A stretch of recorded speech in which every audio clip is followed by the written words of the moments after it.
What is going on, good people? You are now tuned into the Bong Talk Sit-Down Series, and I'm your host, Nappy 2000. Let me put the sponsors up on that screen so you can see them all real quick. Bust Down Worldwide, Shrubs, El Toro, Plain Jane, Happy Trees, Vacay, Gas TV, Sweets, Turtle Pie Co., Green Dog Cultivators, and Rocker Rollers. And you can find these episodes on YouTube, Spotify, and Apple Podcasts. I just appreciate everybody that supports this show.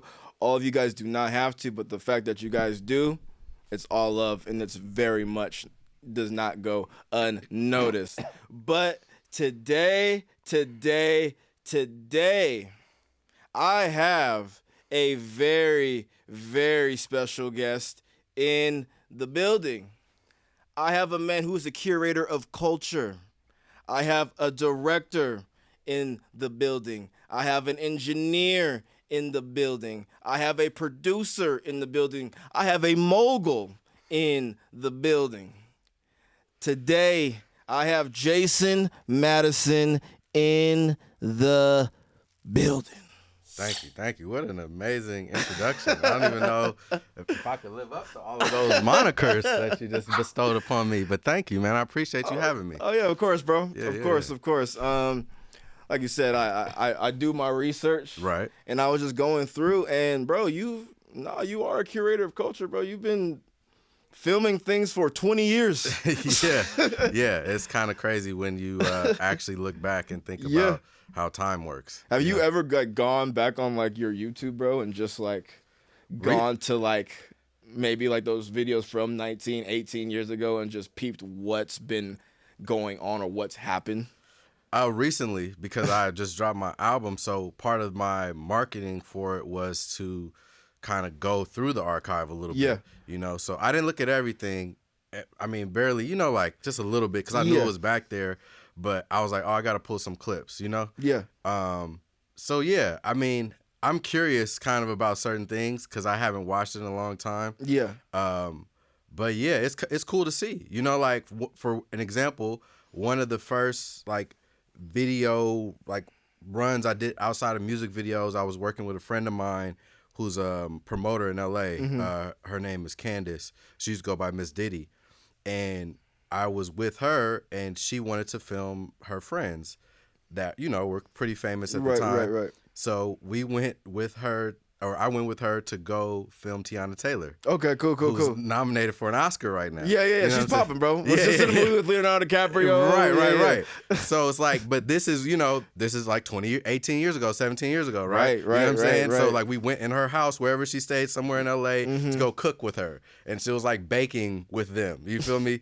And I'm just like, I put like teach me how to Dougie as like the beat in the background. So whenever year that song was popping, you know what I'm saying? Like that. You time stamped it with that song. Yeah, exactly. Is when it happened. Yeah. But like, like just I also find it interesting that a lot of my conversations, because I'm from LA, may sound like a name drop, but it's like when you're from LA, it's just what's happening. Yeah, it's like, really what's happening. You kind of I turn a little bit like Forrest Gumpish. Like when I, like even looking back at all the stuff that I like happened upon, like I'm on YG's Tooted and Booted video shoot, like shooting behind the scenes, like like all of these seminal moments of like LA, hip hop culture. You recorded some of Dom's legendary songs that are time stamped out here to this day. Right. You know what I'm saying? No, exactly. Like all of his whole emergence career. Obviously, like I produced, well, maybe not obviously, but I produced his first mixtape, official mixtape that was released, the 25th Hour.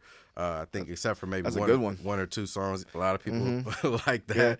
West Side from Love is from the West Side with Love. Yeah. I love that one, bro. That's like one of my favorite early ones. So by that time he was doing his own, like we went from 25th Hour to Future Street Drug Sounds, which I produced one song on there.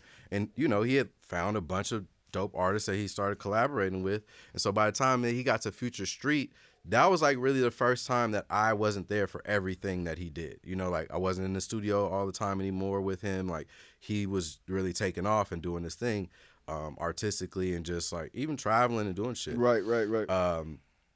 But it's interesting again because then that just led me down a different path. That's when I started hanging out with Nip and Pac Div and like So I always People don't show enough love to Pac Div, bro. I know, it's crazy. I love right? Pac Div. Do you really? I do. Yeah. I do, bro. I think they're a very underrated group, not just only in the LA scene, but just in general when it just comes to groups. People just don't really talk about Pac Div. Like right. that. And I think it's kind of crazy that their run goes underappreciated because it was a specific era that was a big part of the emergence of the blog era. Yeah. You know? Because they used to come out to the IE. Oh, they did because they were staying out there in Lancaster and Palmdale and stuff. I'm 30, but like I do recall just seeing Pac Div just in the area. Right. So I do know they came to the area and showed love. Yeah, for sure. Yeah. And they were just a West Coast staple. You know?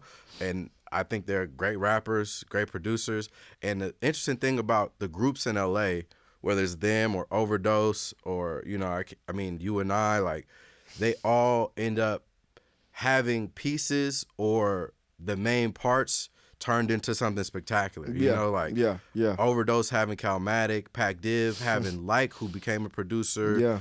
You know, Swift D, who did studio, Dahi, who, you know, works with me, but is probably the biggest producer in hip hop or one of the top 3 for the last decade. And those all coming from the Pac Div tree, you know, like, is pretty incredible, right? Even though that they're not regarded, like we said, by the masses. Like, I think their tree bear enough fruit to it speaks for garner itself. that acclaim that I think they should be getting. So I was happy to have them on my album. I was like a little like getting them reunited because they hadn't really. Yeah, when I seen them, I was like, Pac Div. I was like, you must know these niggas. Like, them was my boys. You know, like I did 3 or 4 of their videos. I did Paper, which was the second video I ever directed after Who Rollin' With Me for Dom. Then I did Taste. I saw a lot of Pac Div videos you've done, bro. You did a lot of those. Yeah. And then I did The Mayor with Cootie and Chike. I co-directed that with Cootie and Chike, which was a hell of an experience. My grandmother's in that video. So it's just like this whole stuff, you know. And yeah, I've done shit with them since then. You know, Mibs was on my last mixtape and film that I did. He featured on the song Fixie. Being like are always, you know, just hanging out doing shit. And they were all obviously in my film, LA is my playground with Nip and Dom. So yeah, I've always fuck with them. Dahi, all of those guys, man. Those are I like seen my Blue brothers. the Great. I'm like, people. Yeah. Blue the Great's dope, bro. He's been around for a minute. Listen, Blue is my nigga. Blue came kind of because of me, low key. You know what I'm saying? Not because of he came because he wanted. Shit. He came because he wanted to do his thing. But I was the first person he knew in LA, and so we met on Dom's tour. Okay. So we were me and Dom were in Texas. This was like West Side Would Love To, I think maybe around that time, like before Yellow Album, before that. Maybe When I Come Around and Grinding maybe just hit. And so we're out there and the shows is popping. And so Blue was filming. And so me and Blue just hit it off. I think I needed like Final Cut or something. And he had it. And he had it on his on like a hard drive or something. Right. So he came to the hotel room and dropped it off. And me and him had just been friends ever since. So he came to LA and hung out. And then it's funny, I moved to New York in like 2012. He came and crashed with me out there when I was in New York. So we just got thick as thieves. You feel me? He ended up painting like my bedroom door out here in like 2014, like with his mummy print. And I'm actually gonna have him do a tattoo for me. Like he does this like arrow thing with like flowers and shit. Okay. So I'm gonna have him do a tattoo and like put it on the back of my arm. But that's dope. Yeah, it's my nigga, man. I love Blue. He's an amazing artist. That's what I'm saying. All the people we're talking about are just like super incredible. They're incredible artists, bro. It's like knowing the Avengers, low key. You know, they what are saying? the West Coast Avengers, high key, because like, dude, because but at the end of the day, dude, those are like kind of they're family to you. They're all. So it's not like you look at them like in any way. You know These are just literally the people I eat with. You know what I'm saying? The people I chill with, the people I hang out with on the daily. You know, so it's like, it's no like special. You know, I mean, obviously I appreciate their special nature, right? But we're all just friends and family. Yeah, and I saw that Nip bought your first camera. Yeah. I was like, what? I was like, that's crazy. Yes. So what was you filming on prior? Or So I was filming on. So I was telling you earlier that I dropped out of college my senior year. So I did that partially because I was filming with him. So my grandfather, you know, God rest his soul, like he was always looking out for me. He was paying my college, the difference in my college tuition and what my scholarship was. So I had a scholarship to LMU. Yeah. And so Yep. here's the thing about school they don't tell you. They gave me a scholarship that was like 90%, but every year the tuition raised 10%. But the scholarship did not raise commensurate with the rate of the tuition.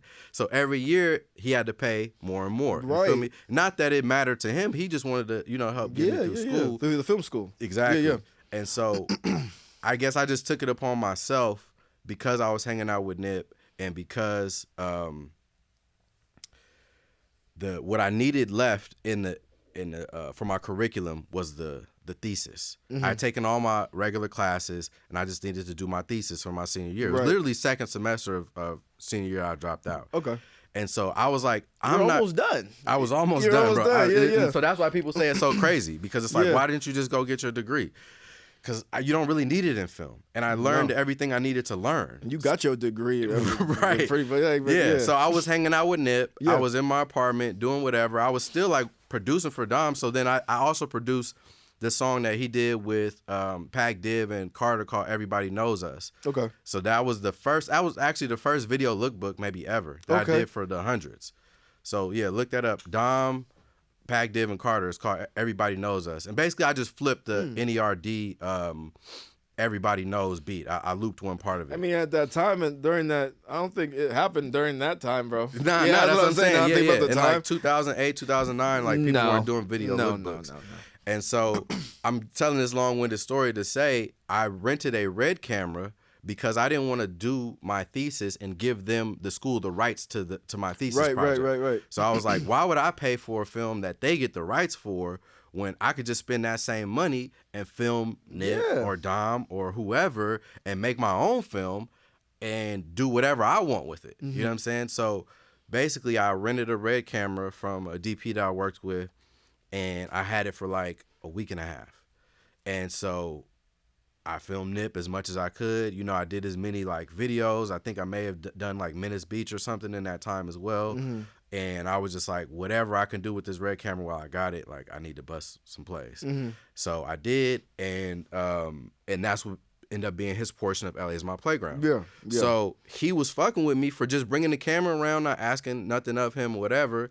And then him and his brothers, Black Sam and Adam, they fucked with me too. And, you know, a lot of people thought that I looked like them and all that type of stuff. So, like, we became, and I'm from the same area. So I used to see Nip around. When I was in high school, I got on the bus at Slauson and Crenshaw. Yeah. Or Slauson and Van Ness, actually. But I got on both stops because it's two different buses. So I got on at Slauson and Van Ness to get the bus at Slauson and Crenshaw that takes you to Fairfax. Okay. So I used to see a bunch of 60s getting on the bus. You know what I'm saying? That stretch right there. Yeah, and coming home too. You feel me? So I got pressed and all that. You know what I'm saying? Everything that you heard about happening, it happened. But I would see him, and I would see him, you know, passing out CDs or whatever the fuck, like, you know, on different little areas over there by where the t-shirt shop was. And I was just, you know, thought I was like, oh, he's an interesting looking guy, like whatever, as you keep just moving through life. And then I seen his Bullets Ain't Got No Name, and I was like, oh, I remember that kid. You know what I'm saying? And so I started listening to his music, and I was like, oh, this nigga's dope. Like, oh, he's really dope. So I actually asked my girlfriend at the time, who I knew him, to introduce me to him. And she did. We had a bunch of, me and Nip had a bunch of mutual homies. Right. Just growing up in there. Yeah. My next door neighbor is this dude, Young Brody, who, you know, was my next door neighbor who was making music with Nip. You feel me? And there was a couple other people that I can't think of off the top of my head right now. I mean, Rimpaw, who I actually work with now, who's on Speak Your Language, and he was an engineer for Dopamine. That was like Nip's best friend or one of his best friends, you know what I'm saying? And I knew Rimpaw back then from working on music in high school with his cousin and his other homie, Kid Ink, who was a good friend of mine. So I'm saying it's very Forrest Gumpish, bro. At Fairfax, Kid Ink was the first person to tell me that his favorite producer was Kanye West.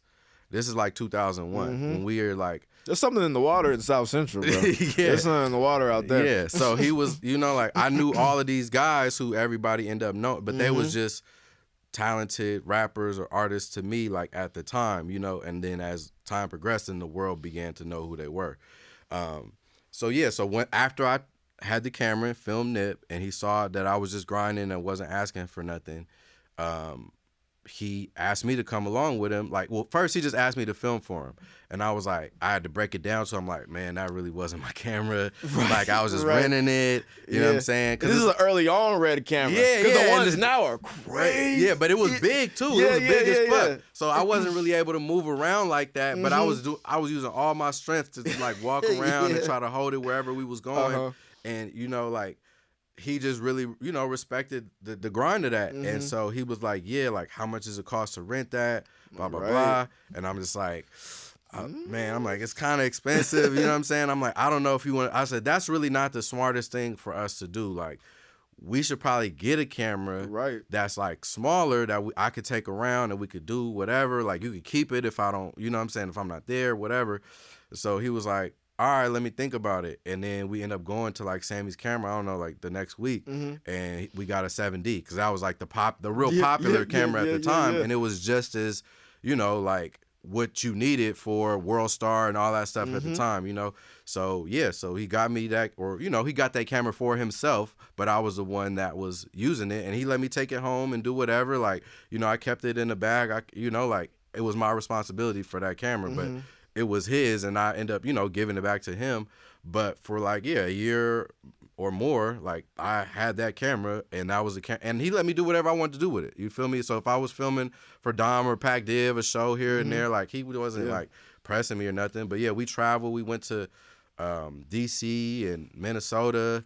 Like, it was dope. It was great, and he was the first person that really, like, invested in me from a film perspective, for sure. That's amazing. Yeah, that's amazing. I've had Polyester the Saint on my show. Oh yeah, Polly, Polly, my guy. Yeah, Polly produced a song that's not that didn't make my album because it was a little overloaded with a certain sound. Right. But I'm putting it out on like an EP or something that I'm doing. But yeah, I love Polly. That's my nigga, man. Yeah, Polly. Yeah. I love his music, bro. Yeah. I had this dude named Westside Webb. I had him on my show. And he was like, "You have Polyester on your show?" I was like, "Yeah." He's like, "Bro, he don't do interviews." I was like, "It's all good."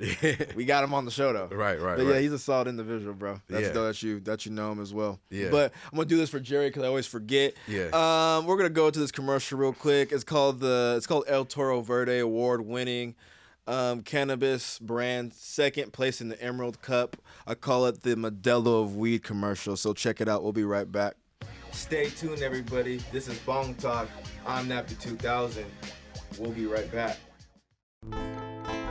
Crafted from the fires of dragons, chilled on the highest peaks of Everest, the Canagard is designed for perfection, using only the freshest herbs our planet has to offer. Cultivated by years of experience.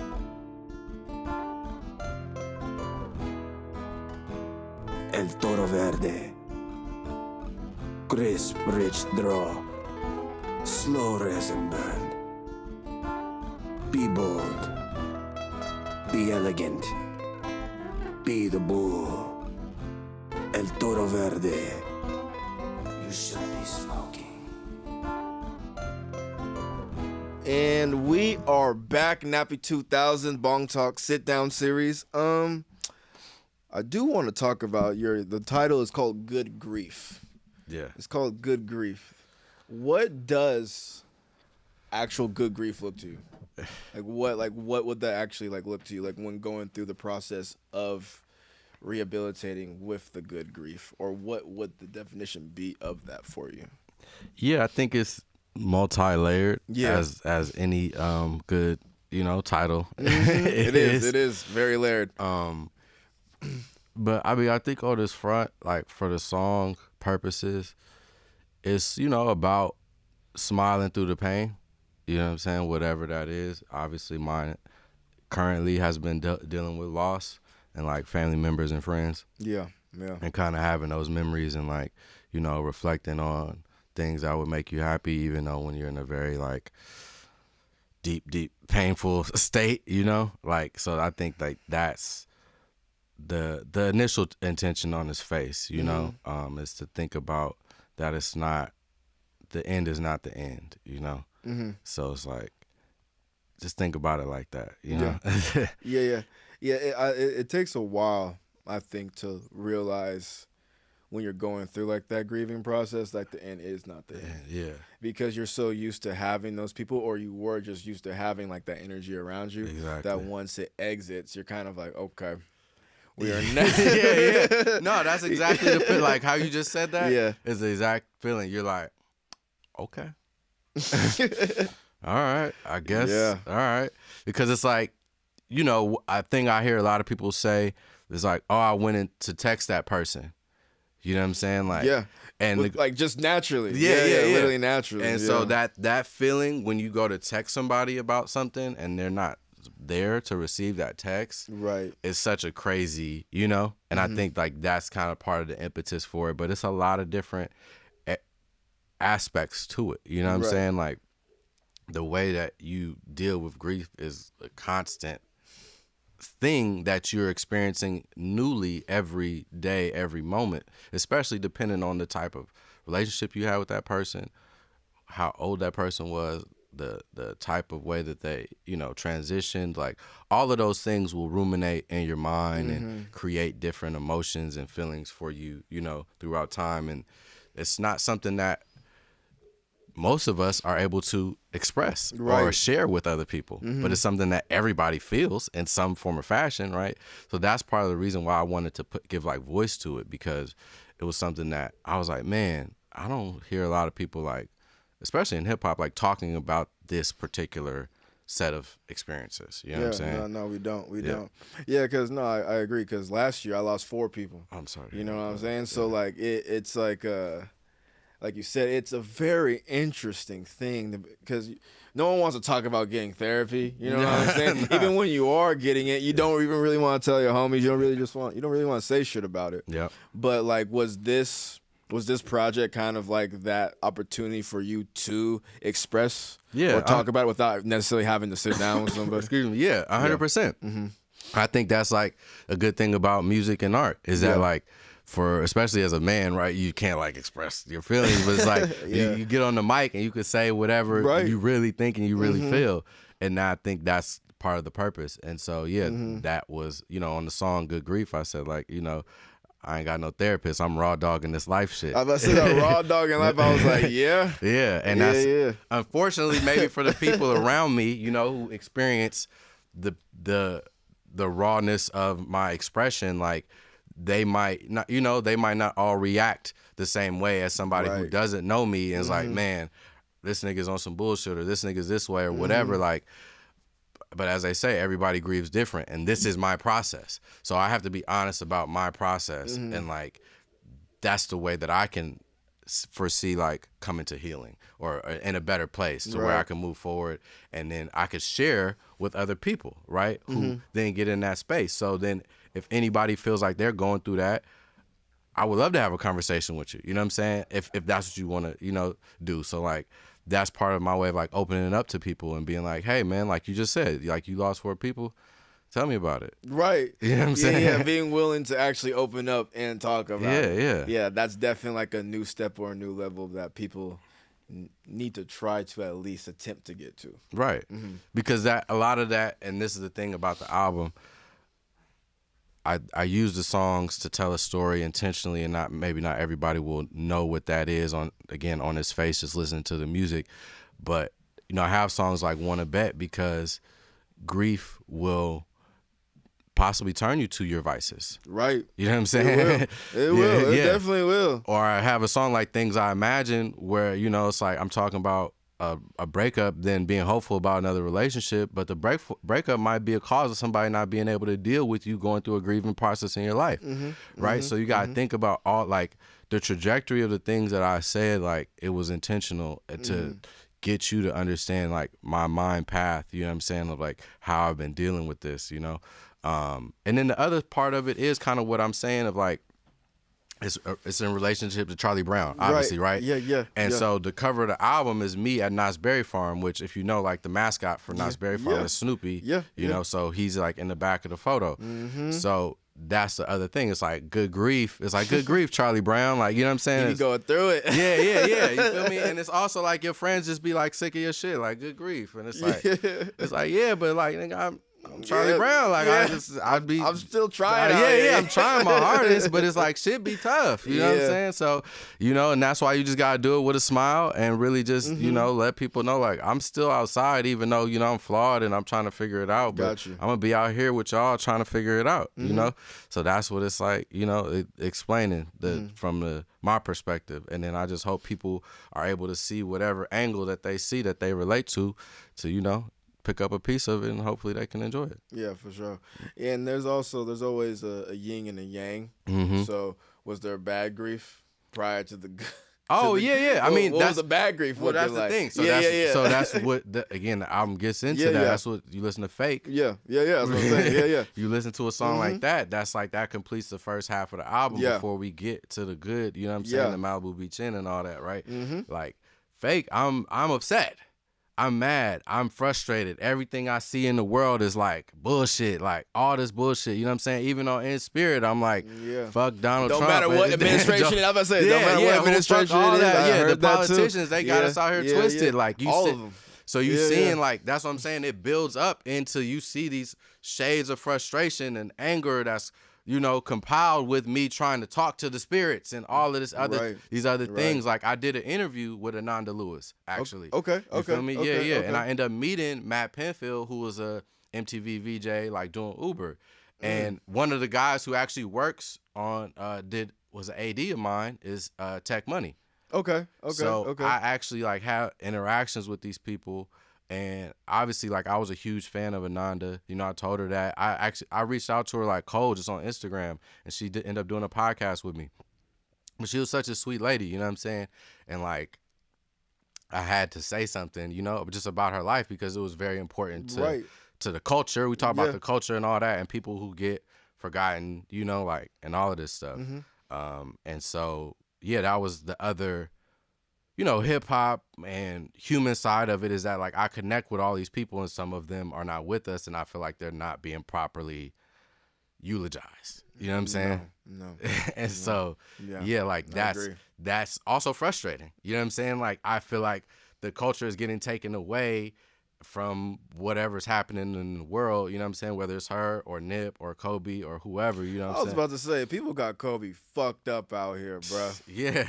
So that's what I'm saying. They got Nip fucked up too. Yeah, for sure. They got a few individuals fucked up. A few, bro. Yes. And that's the thing, is that it's our responsibility to be arbiters of the culture. So if I'm not the person shouting them out and bigging them up and, you know what I'm saying, explaining their importance to people, then, the name, it can get used in ways that aren't exactly like what the person's light was all about. And that's the thing, like I'm here to talk about people's light and what made them unique.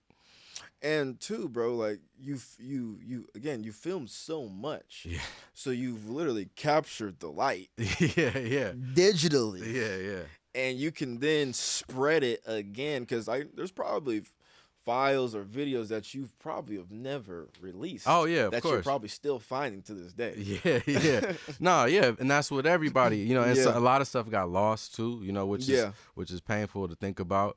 But there's stuff that I have of Nip, like of Dom, of everybody, Pac Div, of everybody. I did a couple of things with Freddie Gibbs. I did a Dom video with Freddie Gibbs. I did a little advertisement with him.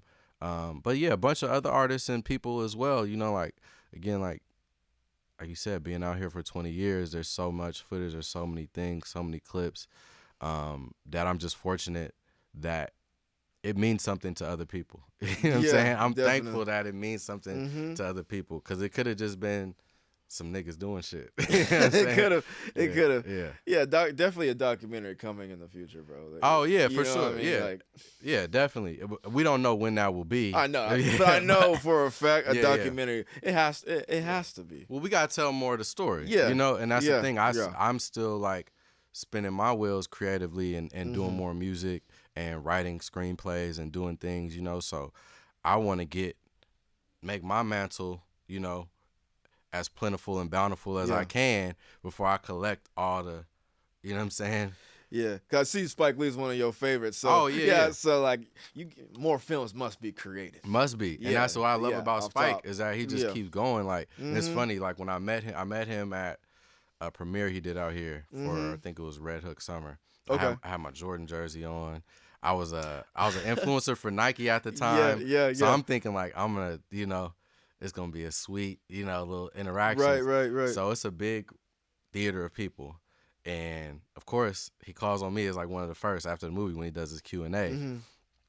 And I asked him like, yo, man, I'm a big fan, blah, blah, blah. I said something. I had a joke planned in my head, and I said it, and then the audience laughed, blah, blah, blah. So I'm like, cool. I'm in the groove, right? And I'm like, yo, so I just want to know, what would you tell an up-and-coming filmmaker? Like, what's the best advice you would give him? And he was like, just keep going. And I felt like it was kind of disappointing, like, low-key. But you was wanted. Like, I wanted something juicy, you know what I'm saying? I wanted something juicy from the big dog. But that's the truth, though. But it's the truth. Unfortunately, it's the truth.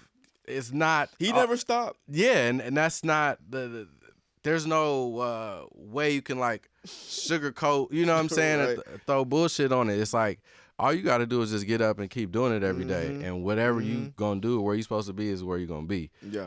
And so every time that I stopped doing whatever, like film and music, is when I took a step back, So me not putting out films, me not putting out music is the only thing that stopped me from getting further than where I am today, So that, obviously, the marathon and that whole like ideology is what everybody who wants to do something should follow, right? The Mamba mentality is the same. Oh, it's the marathon and the Mamba mentality. Yeah, it's both the merging. Yeah, you got to be a dog. You got to be on your grind, man. Right. Like, and consistency is key. Yes. I hate to be the stand for hustle culture. Yeah. Not horticulture. Hustle. Don't be a hoarder, yo. Yeah. Throw that shit away. But nah, I hate to be a stand for hustle culture. Yeah. But if you want to be an artist in this world, like I've seen stuff today on Twitter, Even Biz and UMG merging and people talking about, they don't develop artists anymore. They only take them with There's a lot of mergings from a lot of companies happening right now. Because basically the companies are combining and they're leading everybody else to fend for themselves. They're becoming one thing. Yeah. They're one entity. It's like Running Man or whatever, it's like, oh, we select you, the price is right. And it's like they select you out the bundle, they promote you, and then everybody else, like, you gotta fend for yourself. So you need to create your own fan base. You need to create the best quality version of whatever product you're selling on your own, and keep feeding people, like you said, consistently, because when you stop, nobody cares. And it's not even a thing that's against you. Like, you can't take it personal. Like, they're just eating what's being put in their face. So if you're not putting nothing in their face, then they gonna forget that you make food. Right. You you gotta keep feeding the streets. You got to. You got to. So that's what after, this season that I had of like losing all these people, that was like one of the main revelations that I had. So I'm talking about these big, ideological concepts of grief and dealing with all that stuff, but like really in my spirit and in my soul, it was like, these people who believed in you are gone. They would want you to go as fucking hard as you can at whatever you want to do. That's the thing that they would all be telling you to do, like, no matter what. Because my grandmother, my grandfather, my nigga Manja, my cousin James, like all these people, my Uncle Raymond, my Uncle Dennis, like all of these people were super believers in me. You know what I'm saying? Like, that's the common thread in all of them, Right. So why wouldn't I do, Amanja used to film my videos. So like I did a project in New York and I shot some videos like out in LA or whatever. Amanja shot those videos. Like, my grandfather already told you, I'm doing a documentary on him and our family right now. My grandmother, she gave me a place to stay when I, like, and made sure I was good. Like, my Uncle Dennis, he was the first one that really believed in me as a music artist. Like, I was making beats for, his son, and he was like, yeah, Jace. and I was 13. And then when I turned 16 and played him the CD that we did when Dom was 19, he was like, "You guys made a quantum leap. Like, this is incredible." A quant. Yeah, yes, and it sir. was because it went from yes, sir. Yep. the early stages of Fruity Loops. You know what I'm saying? Being a 13-year-old, not playing any instruments, like just going off of the Neptune's beats that I, you know what I'm saying, and the other stuff that I hear, RZA, whoever that I like, and I'm trying to chop samples and all of that, to trying to develop my own sound, doing, you know, like trying to come up with song concepts, and then having people to rap with. It was just a completely different thing. You know, we were a group called 10 West. It was me, Dom, and this girl, Raquel Rodriguez. She's a singer now. She's amazing. But we were a group, and I was rapping and making all the beats. And by 16, I had a whole album worth of music from us. You know what I'm saying? And Dennis was just the guy who was like, "Oh, wow, you need to keep doing this." You know what I'm saying? And that's how we got to Watermelon Sunday and 25th Hour and all that stuff. Shout out to Uncle Dennis. Yeah, man. So he's actually featured on Good Grief. He's the one who's talking. Oh, that's him talking. Yeah, okay, gotcha, on Good Grief. That's a conversation that I recorded between us in like 2019. And yeah, he was just like, you know, Jace, do whatever you want with it. You know, I trust you. You know, and like he just always loved me. That's and a just, good skip. That's yeah, a good one. Yeah. I like that one. And trusted me, you know, with what I was doing, you know, and my creativity. So, yeah, that's really how I ended up here today, is that I'm feeling all of the ancestors and hearing all their voices, and they're just telling me, keep going. Man, you have a lot of them, bro. Yeah. You have a lot of them, man. Yeah. And they're giving you energy day by day. Exactly. Every single day. Yeah. It's never going to stop. Nah, it's not. Ever. So, yeah, so that's the thing. That's the beauty of Just it. transfers. And so I've been getting, all my tattoos are dedications. So my first tattoo is for my cousin Alex. So I mentioned him on Thursday morning when I was talking about, you know, I see my cousin laid out on the news, Channel 7. Yep. So when I was in college, he was murdered in front of the Ralphs on Centinela and La Brea. And I was actually ended up at the Popeyes across the street like 10 minutes later. And then I came home and was watching the news, and I saw him on there, but I didn't know it was him. And then my mom called me and told me about it, and I was like, I just seen that on the news. I was just there actually, and so I'm always tripping out about that moment. So that was the first time I ever lost somebody like really close. Like I lost my other grandfather when I was 16, but losing somebody who's close in age to you, that's a cousin that you grew up with, is like crazy. It's like a permanent thing. So he's actually in the middle of the album cover. So the cover is me in the green shirt in the front. He's in the back in the middle with the party hat on. So that's the whole other thing. But like the cover is very, you know, everything is very deep and layered. Like I'm already knowing. Everything is from intentional. the title, I'm like, yeah. Everything is very intentional. You know what I'm saying? I try to keep everything like that. But yeah, so then like LA is my playground.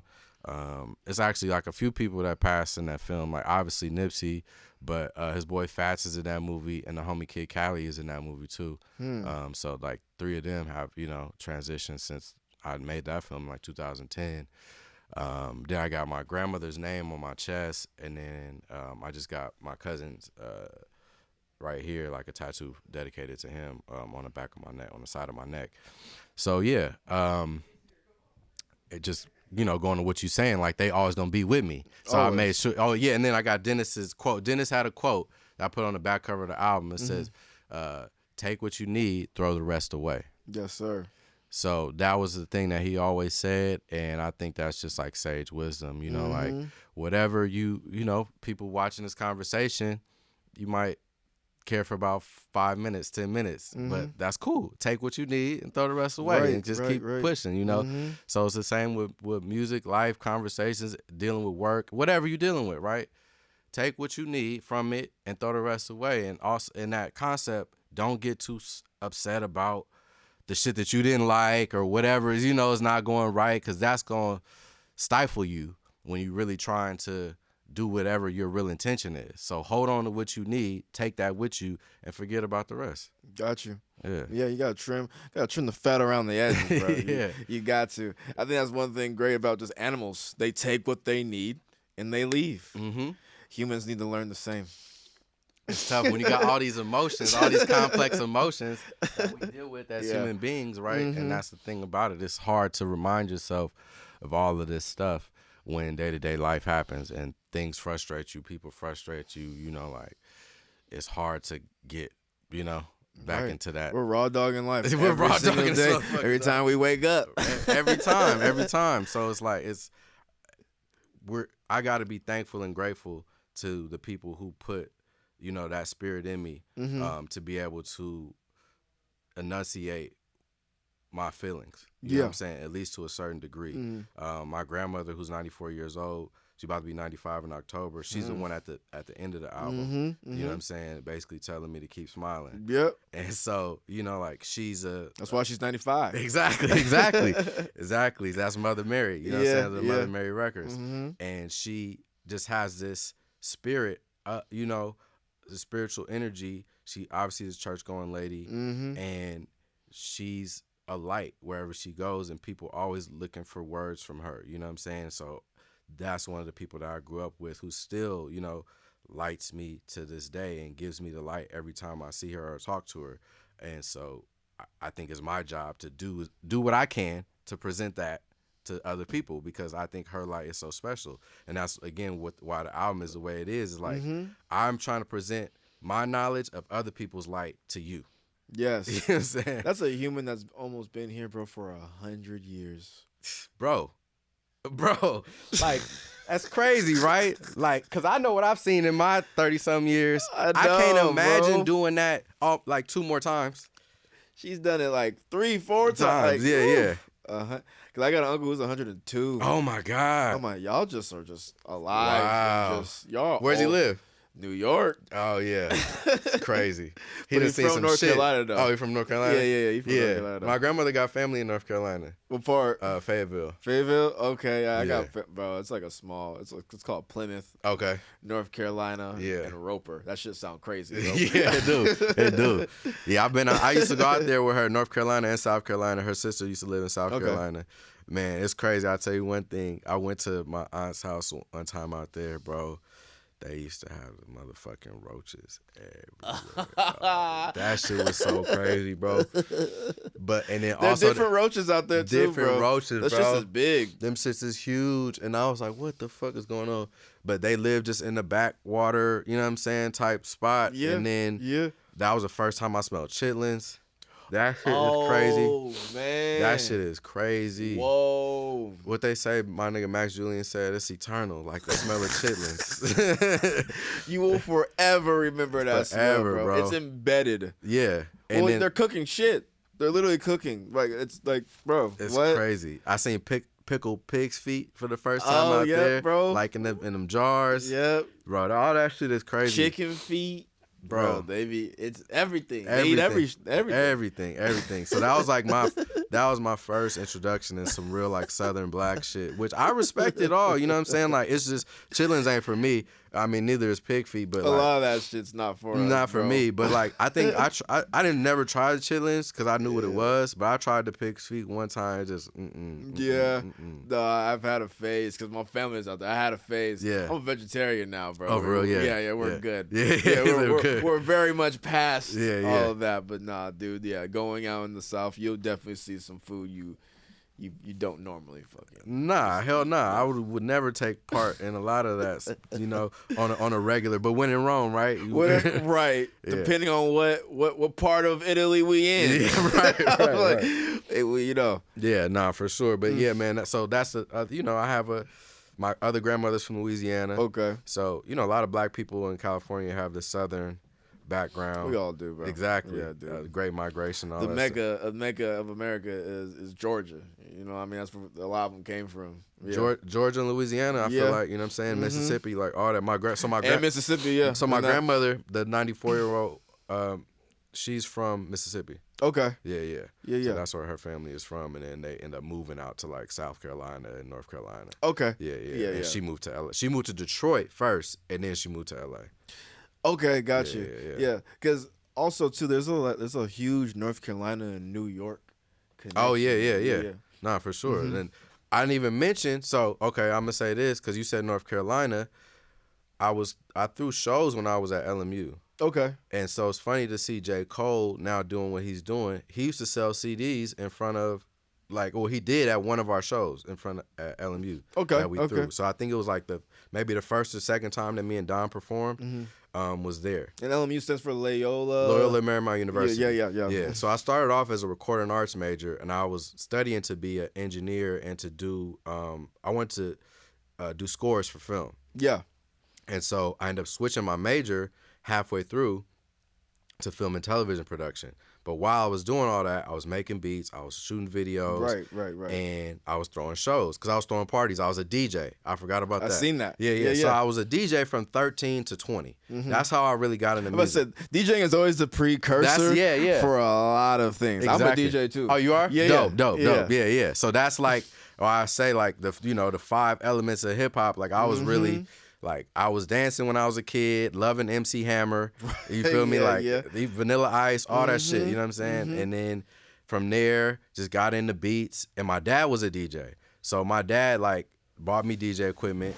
And I just started doing parties. And I did all our high school parties, high school, dances and stuff when I went to Verbum Day. So I graduated from Verbum Day in Watts. I started off at Fairfax my first 2 years, but I was hanging out with Kid Ink, skipping school, going to the Grove. It was the first year the Grove opened. Okay. So I'm hanging out with him and Carucci and other people. You feel me? Like, this who I went to high school with. And I'm trying to be the cool one, even though I'm not. Like, they the cool, you know what I'm saying? They the cool ones. But I was selling CDs, so I had money, you know what I'm saying, in the morning and in the afternoon. So I would be buying breakfast at Dupar's or wherever, you know what I'm saying, while everybody else was just kicking it. And I'm just spending $20 on breakfast just because I don't want them to kick us out. You know what I'm saying? Right. And so everybody just hanging out at my table or whatever. And I'm just bullshit, not going to class, wanting to be whatever. So my parents was like, why you got a C? Why you got a D? And I'm like, I don't know. You know what I'm saying? And so after a couple of those, they was like, we ain't playing this shit. Right. So they took me out of Fairfax. And I only went to Fairfax because of my Uncle Dennis. Because I used his address to go there. Got you. So that's what I'm saying. All this shit is tied together, and these people are super crucial to how all of this went. You know what I'm saying? And it couldn't have gone any other way than how it went. Right. So because of that, and Dom used to pick me up from school. Okay. Dom used to pick me up from high school at Fairfax. You know what I'm saying? He would be rolling his Acura. We'd be listening to the Clips, fucking, you know what I'm saying? Ma, I Don't Love Her, driving down the street. I just remember these moments, you know what I'm saying? Vividly. And so, my second day of high school was 9/11. Just to give you the full breadth of everything. So then I'm on bullshit. My parents are like, you're not going to no Fairfax no more. You can't handle it. You know what I'm saying? So they send me to the most ghettoest all-boys school in Watts. No more taking the bus, though, either. Now my dad is driving me to school every day. Make sure you're going. Yeah. But also, because it's dangerous. Yeah. He I'm not sending you on the bus from South Central to the East Side. You know what I'm saying? That's far. It's far, but it's also all of the hoods. That's you know what I'm saying? I was going through the jungles before, which was bad enough. Got you. But it's it's less. The West Side and the East Side is two different types of hood. Niggas from LA know. So going through the East Side would have been a whole nother conundrum that I was not really ready to go through anyway. And it was bad enough just being over there because that's the Nickerson Gardens, which is one of the most notorious housing projects in the world. Basically, when I was there, they had a shootout with the police. They canceled school because they had a shootout with the police at 6:30 in the morning. The Bounty Hunter Bloods. To be on bullshit at 6:30 in the morning. Look, so man, that's a real. I've been there one time with somebody, and I was just like, why the fuck are we here, bro? Yeah. Nah, for real. So so my nigga that's from there, I got him on in Spirit at the beginning with motherfuck them niggas. We don't play that. Because I was like, I need somebody who really from that to get on here and talk that shit. Right. But so he sent me there, and it was nothing for me to do but to go to class. You know what I'm saying? Because it's just you and a bunch of boys. But also that shit just made me tougher. It made me smarter. More street smart, more understanding what type of shit niggas be on, because niggas gonna try. It's like a jail, low key, because nothing but niggas in there all day doing is playing basketball and lifting weights and talking shit and trying to beat up each other. and shooting dice. Grimy, bro. Yeah, it's grimy like out here. that's all we did. Like literally, we fought, we shot dice, we played basketball. You know what I'm saying? Niggas would talk shit about you, like like telling jokes on each other, whatever the fuck, like, cause there's no bitches there. So it's like with 16, 17, 18-year-old niggas. Yep. You feel me? Like that's all we go. Like, so you can't be a bitch because a nigga gonna call you a bitch. Yep. You feel me? Like, right. And then your nickname gonna be, hey, he a bitch. So you gonna have to square up, do something if you don't want that to be you know what I'm saying? How niggas look at you. And niggas don't even want to be there to begin with. Niggas don't want to be there in the first place. You know what I'm niggas saying? is already mad. We all here for something. Niggas is already on edge. You know what I'm saying? Nobody want to even, you know what I'm saying? Niggas is all musty. And, you don't know how far they had to travel to get to that bitch where all they this went shit. through before they got. Yeah, man. No. And niggas is dressed in suits. So we got ties and like, you know what I'm saying? Ugly it's crazy, ass. Yeah, clothes you don't want to wear, tight ass shit. We talking to priests all day. Yeah, you know what I'm saying? That shit is just, it's not fun. But then eventually, it's like niggas in jail or wherever. Like you learn to build a camaraderie with everybody who you're around, and you know what I'm saying. You understand everybody's dynamic and who they are and what they want to do and all that. And so then it's like we get along. After a while, then these are your classmates. You know how to maneuver. Yeah. But these are your classmates that become everybody's friends and whoever. And like because the school is so small, like it's not really like cliquey like that. Like it is to a certain extent. You got blacks and Mexicans. But like, even within that dynamic, like we all kind of fuck with each other, So it ended up being a very good experience, you know what I'm saying? And being something that kind of molded me to, who I am and like gave me the experience of being on the east side and seeing how them niggas are and like, but also understanding what type of music niggas like, right? Because that's when the Yin Yang Twins was out. That's when, Lil Jon was killing shit. That's when, you know what I'm saying? There was a certain sound that was really like dominating and like all of that. And as a precursor to like Lil Wayne blowing up Squad Up mixtapes and all that shit. Right. So like I'm getting on that type of sound and like that type of vibe and like, you feel me? So like then that's kind of how a Wanna Bet comes to life, in the scope of the musical aspect of the album because, that's kind of, Mustard and all of them, that's like their, I'm going to King Drew High. I'm going to Centennial. Like all of those are my neighboring schools. So Sarah is our rival. So I'm seeing niggas from this side and like the type of, vibes and energies, big white tees, big black tees, you know what I'm saying? All this type shit. Like, so it's a different vibe from the Fairfax vibe. Yeah, for sure. And I don't live in either for real. I live in the Crenshaw district. You feel me? Right. I'm by Nipsey Hussle and you know what I'm saying? All these other people. And you know what I'm saying, from that zone. So I'm kind of getting the whole triangulation. That's why I got LA as my playground. That's why I came up with the title. Yeah. So and then the other part again, like everything is layered. LA is my playground, which I never really told anybody this before. LA is my playground also comes from the fact that my grandfather, the one who passed away when I was 16, Mary's husband, he was a janitor for the Parks Department for 40 years. Okay.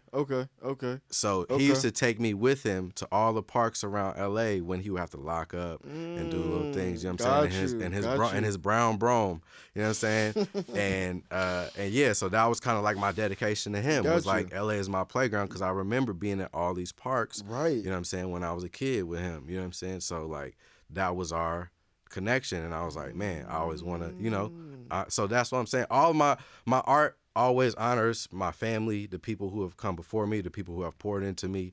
That's always been like my energy. And that's always been the people who I've linked with artistically. That's the other thing. Like I never chased the industry shit. I never wanted to be like, oh, I want to do a video for this, big artist or this, whatever. I need a song with this big artist that I don't know. You know what I'm saying? Like I always wanted to make music with the people that I know. I always wanted to do film with the people that I know. Right. People from my neighborhood. You know what I'm saying? Like I never wanted to chase that stuff. You know what I'm saying? Because then you get caught up in a whole different, for sure.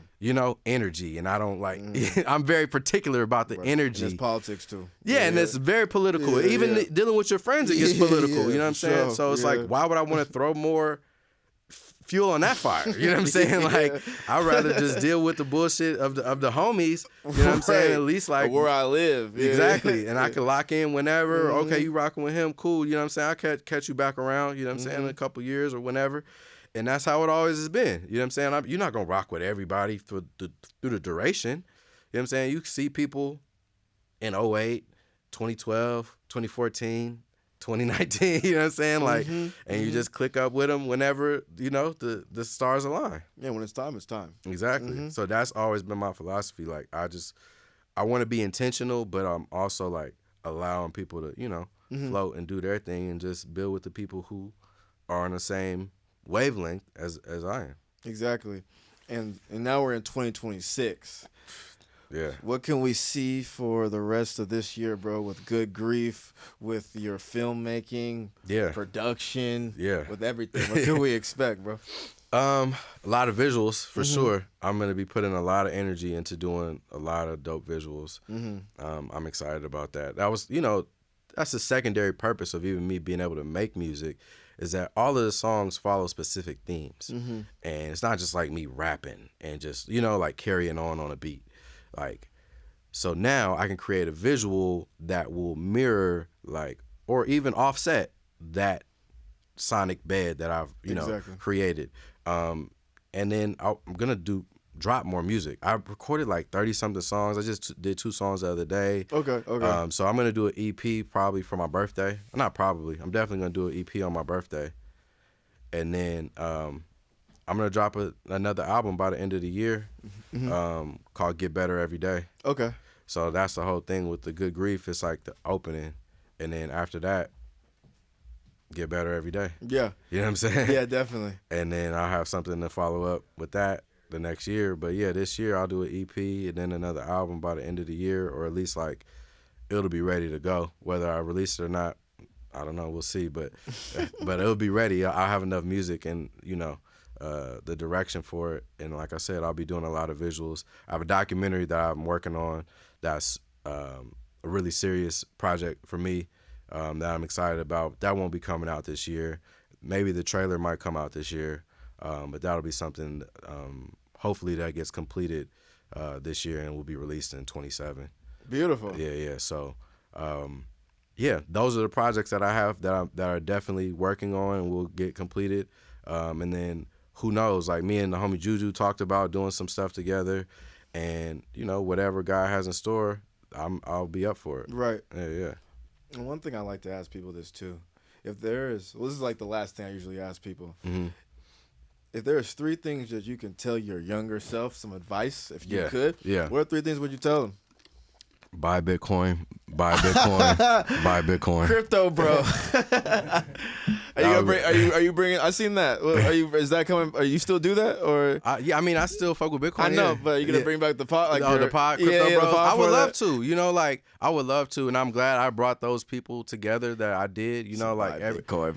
Yeah. Because like I love Bobby, I love Barron, I love Jamal, I love Nolan, I love Chuck English, I love Jesse. Like, I love Mike. I love all those people, you know what I'm saying, that are on there because they're all geniuses, and they're all everything that they've done since then has only, like, 10x'd, you know what I'm saying, just as people, you know, like, so I would love to get the band back together, you know what I'm saying, in whichever fashion it is. I think everybody's going to have a strong opinion about crypto. And that's what makes it so fun and interesting. I'm not a big proponent of all the other cryptos. You know, like I enjoy the speculation of it. Yeah. But I would not advocate for anybody to get anything other than Bitcoin. Personally, I want to make that clear. So yes, you know, you consider me a Bitcoin maximalist, but yeah, honestly, that would be my advice, because the rest of it is just a ride. The rest of it is the ride of life. And it led me here to this great conversation. So I wouldn't want to change anything that would have led to today. You know what I'm saying? Yes, sir. I'm here. I'm able-bodied. Yes, sir. You know, I got love in my heart, and, you know, and I'm ready to take on the world. So, yeah. Beautiful. Well, dude, I just really appreciate you for coming on the show. Thank you. And just presenting what you got going on, bro. I really do appreciate that. Thank you for having me, man. Appreciate it. Shouts out to Nadia too. Shout out to Nadia for all that. Yeah. Great person. Bro. Thank you for coming on the show. Bong Talk Sit-Down Series, Nappy 2000. We'll see y'all soon. Peace. thank you guys for tuning in to Bong Talk. You can either watch or stream this on YouTube, Spotify, or Apple Podcasts. And also, thank you to all the sponsors of the show.